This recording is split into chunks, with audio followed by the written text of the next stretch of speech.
Hi guys, today we'll be looking at something close to my heart. The year was 53 BC.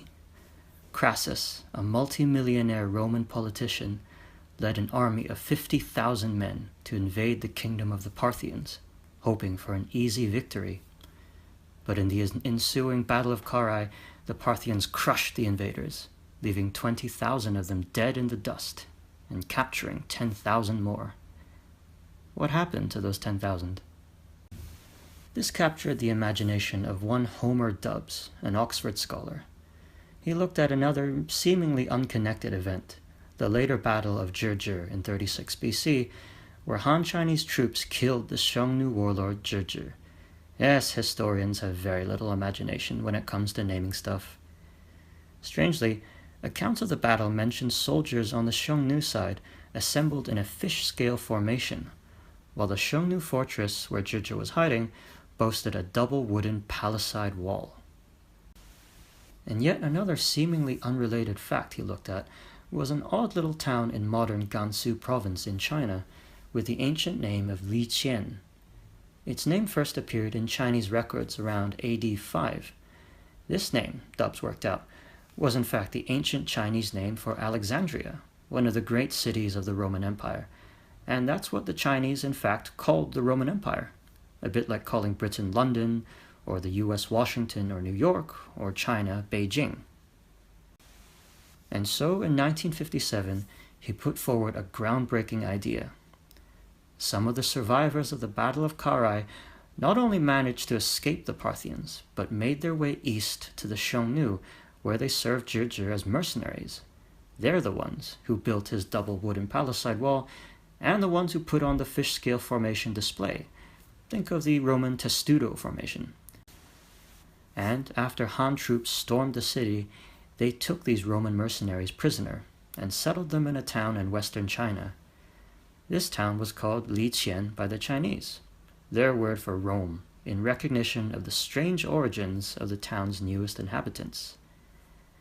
Add to that the fact that a lot of the people who now live in the area of Liqian, it's now a village called Zhelaijai, have some pretty Western-looking facial features, and you've got yourself a pretty powerful story.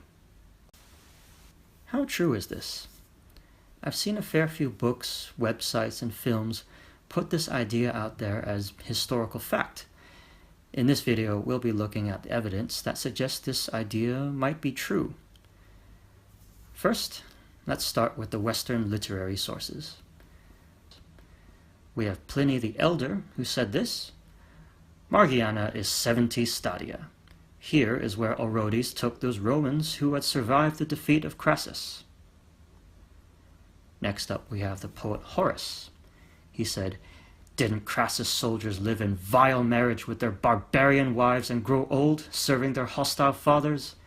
Marsians, Apulians, ruled by a Mede, forgetting their shields, their Roman names, their togas, and eternal Vesta, though Jove's shrines in the city of Rome stayed unharmed. Another source is Florus, who described what happened to Mark Antony's men during their invasion of Parthia about 10 years after Carrhae. It would have been the greatest disaster ever faced by Romans had not the gods intervened in pity. A survivor from the disaster of Crassus, dressed like a Parthian, rode up to Antony's camp. He greeted them in Latin, and so inspired their trust by speaking their language.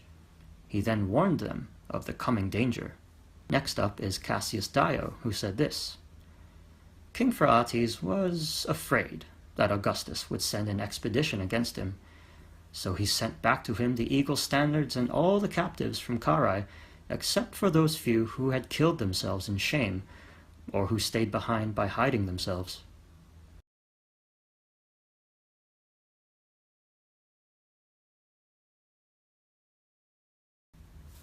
Next, let's turn to the Chinese sources.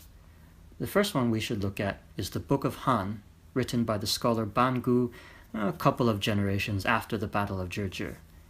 He said this about the battle: In the autumn, the Protector General of the Western Frontier, Kan Yan-shou, and his associate Chen Tang, by fraud mobilized the troops of the agricultural garrison, together with the barbarian auxiliaries of the Western Frontier, and attacked Shanyu Zhezhi.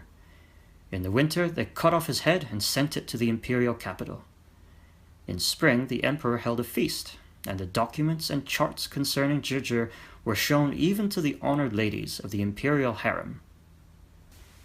And of course, there's the Zizhi Tongjian, written by a team led by Sima Guang. It was written in the 11th century AD, but contains a great description of the Battle of Zhizhi. There on top of the fort were flags of every color. 100-odd cavalry sallied from the fort, and there were more than 100 infantrymen in a fish-scale formation. And then there's a description of the fighting, blah, blah, blah. The Chinese troops burned down Zhizhi's double wooden palisade, blah, blah, blah. Among the dead were counted 1,518, including princes, queens, and nobles. There were 145 taken alive. Many also surrendered. The naming of Li Qian is also worth looking at. An ancient Chinese account mentions how, around the end of the 2nd century BC, the king of Parthia sent an embassy to the imperial capital. Among the many gifts were a group of fine jugglers from Li Qian. Dubs made the connection that this Li Qian was, of course, the Chinese transliteration of Alexandria. Hence, from an early date, Alexandria meant Rome in the Chinese mind. So when the town of Li Qian first came to light in AD 5, what else could it be referring to? Add to that the fact that Li Qian had a brief name change. A usurper to the Han throne, Wang Mang, had a habit of renaming old cities. He chose to rename Li Qian to Jielu, which roughly means prisoners taken by storm. The last piece of the puzzle concerns the modern villagers of Jilaijai, where Li Qian once stood. People have noticed that an awful lot of these villagers have blue eyes and aquiline noses. DNA tests have yielded, well, interesting results. We'll talk about those later. That's it for now. Next time we'll look at all the arguments against all this. See you next time.